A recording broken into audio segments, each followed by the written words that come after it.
Всем привет! В 2022 году наш с вами автомобильный рынок изменился до неузнаваемости. Если бы еще в году 2020 кто-то заявил, что в скором времени очень большое число нашего населения пересядет на китайские автомобили, то воспринималось бы это заявление как бред сумасшедшего. Но по прошествии всего 2 лет так и произошло. От нас ушли почти все мировые производители автомобилей. Цены очень сильно подскочили, а кроме китайских автомобилей сегодня просто нечего покупать среди новых импортных автомобилей с гарантией. Конечно, наша Лада никуда от нас не ушла, да и не уйдет.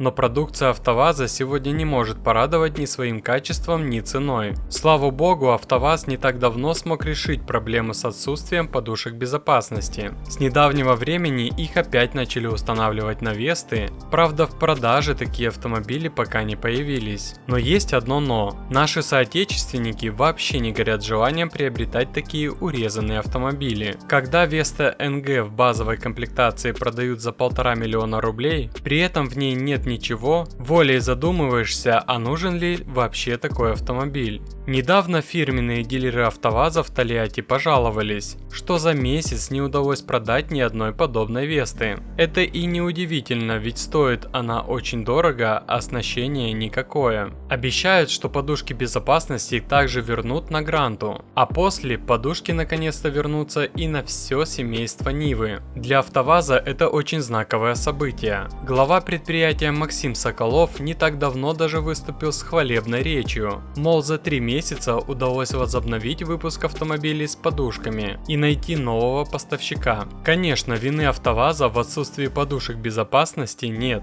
ведь в нашей стране нет ни одного производителя. А в условиях тотальных санкций нас отрезали от всех мировых поставщиков, кроме Китая. Но помимо китайских автомобилей и нашей Лады, с 2022 года в нашей стране цвел и пах на полную мощность параллельный импорт. В ответ на уход из нашей страны почти всех производителей автомобилей и не только, наше государство дало зеленый свет на ввоз в страну серых товаров. То есть завозить в страну можно что угодно без разрешения на то правообладателя. Помимо этого в нашу страну уже давно ввозились японские и корейские автомобили с пробегом. Но что одни, что другие все больше затягивают гайки. Японцы ввели ограничения на экспорт автомобилей в нашу страну, а следом за ними и корейцы. Так с обеих этих стран было запрещено экспортировать автомобили с объемом мотора более 2 литров, а корейцы еще ввели и ограничения по цене. Если автомобиль стоил более 50 тысяч долларов, то путь в РФ закрыт. Правда, в этом вопросе нам помогли Казахстан и Кыргызстан. В эти страны резко увеличился поток корейских автомобилей в прошлом году. Теперь в Корее по этому вопросу проходят проверки. Почему дилеры позволили отправиться автомобилям в эти страны, а далее в Россию? Конечно же, в этот момент активизировались различные компании и частники, которые начали в буквальном смысле слова пачками завозить в нашу страну новые автомобили. Преимущественно главной страной по вывозу новых автомобилей стал Китай. Также некоторые компании возили к нам новые европейские автомобили из Германии. Сначала японцы с корейцами, а теперь и Россия. Но уже с 1 апреля весь параллельный импорт автомобилей может просто встать, так как наше государство решило попросту обвалить этот рынок. В чем же суть? Главным перевалочным пунктом по привозу новых автомобилей в нашу страну стала Киргизия. Как и Беларусь, Казахстан и Армения, все эти страны входят в состав Евразийского экономического союза. Так как Кыргызстан состоит в едином таможенном союзе с нашей страной, то автомобиль можно было растаможить у наших соседей, оплатить утилизационный сбор и спокойно регистрировать авто в нашей стране. По сравнению с нашей страной, растаможка в Кыргызстане намного выгоднее. Для примера, если пригоняете новый автомобиль объемом 2 литра и стоимостью 40 тысяч долларов через Кыргызстан, то растаможка с уплатой НДС будет стоить 11 500 долларов. В нашей стране придется заплатить 48% от стоимости, почти 20 тысяч долларов, плюс утилизационный регистрационный сбор в размере 300 тысяч рублей для юридических лиц. Кыргызстан стал главной перевалочной страной для ввоза новых автомобилей в нашу страну. Последние несколько лет кыргызы жили этим бизнесом. В стране была организована куча площадок, где хранится тысячи автомобилей. Но теперь лавочку прикроют, так как Михаил Мишустин подписал новый указ. А что теперь? Теперь же, если вы решили растаможить автомобиль в Кыргызстане, то по приезду в нашу страну вас вежливо попросят доплатить разницу в стоимости таможенной пошлины. Автомобиль просто не поставят на учет, пока новый владелец не доплатит разницу в стоимости таможенной пошлины между двумя странами. Простыми словами, наше правительство всего одним решением просто перечеркнуло возможность нашим людям иметь возможность покупать новые китайские автомобили по более низким ценам, чем их продают официальные дилеры. Для примера, новый Geely Manjaro, привезенный из Китая по серой схеме, стоит сегодня около 3,5 миллионов рублей. Такой же Manjaro, но у официальных дилеров, будет стоить на 1-1,5 миллиона рублей дороже. Очень многие люди, которые не хотели переплачивать такие деньги за гарантию, покупали и продолжают покупать этот кроссовер без официальной гарантии. Собственно говоря, 90% Manjaro, что вы видите на дорогах, это серые автомобили. Помимо этого, из Китая к нам везут автомобили и других марок: Toyota, Nissan, Mitsubishi, Skoda, Volkswagen, Kia и Hyundai. Поэтому с 1 апреля ввоз подобных автомобилей в нашу страну станет просто невыгодным. Бизнес по привозу новых авто из Китая просто вымрет.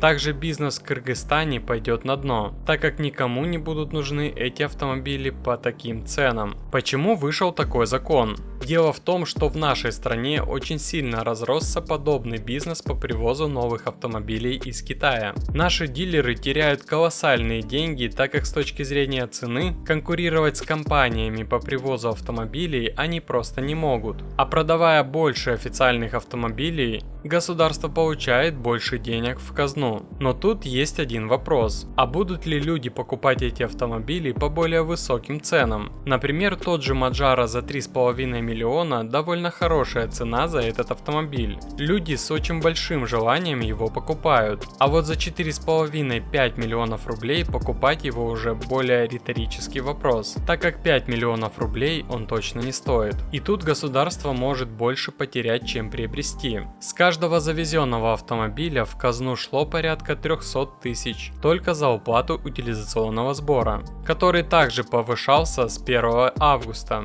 Теперь же продажи этих автомобилей могут просто встать, и государство вообще ничего не будет получать. По параллельному импорту в нашу страну в основном ввозят автомобили, которые официально у нас не продают. Например, Zikr, Lixian, Nio, но все это электрички или автомобили с последовательной гибридной установкой. Еще один негативный момент. За прошлый год в нашей стране продалось огромное количество автомобилей, привезенных по параллельному импорту по выгодным ставкам таможенной пошлины. И теперь до конца непонятно, а сделают ли так, что владельцев автомобилей, которые уже успели поставить эти автомобили на учет, просто обяжут доплачивать разницу. Одни эксперты утверждают, что с точки зрения закона это невозможно, мол, закон обратной силы не имеет. Другие же говорят обратное. Главный редактор журнала «За рулем» рассказал, что подобные мероприятия по котировке таможенной стоимости уже ввезенных автомобилей будут. То есть автомобиль может быть продан уже несколько раз, а требования по оплате недостающей суммы просто ляжет на плечи конечного покупателя. Помимо того, что на бензиновые автомобили подорожает растаможка, путь электрокарам и автомобилям с последовательной гибридной установкой и вовсе закроют через страны ЕАЭС. А такие автомобильные марки, как Li Auto, Zikr, Voya, пользуются сегодня довольно высоким спросом. Эти автомобили придется ввозить к нам в страну только напрямую из Китая, а следовательно ценники на них вырастут очень сильно. Что в итоге? Автомобили все еще можно будет ввезти в нашу страну из Китая, но ценники вырастут так, что они просто будут никому не нужны. Проще будет пойти и купить тот же Manjaro у официальных дилеров, так как разницы в цене с серыми автомобилями автомобилями просто не будет. А вот спрос на авто из Кореи и Японии наоборот вырастет, так как это будет единственный способ купить нормальный автомобиль по нормальным ценам.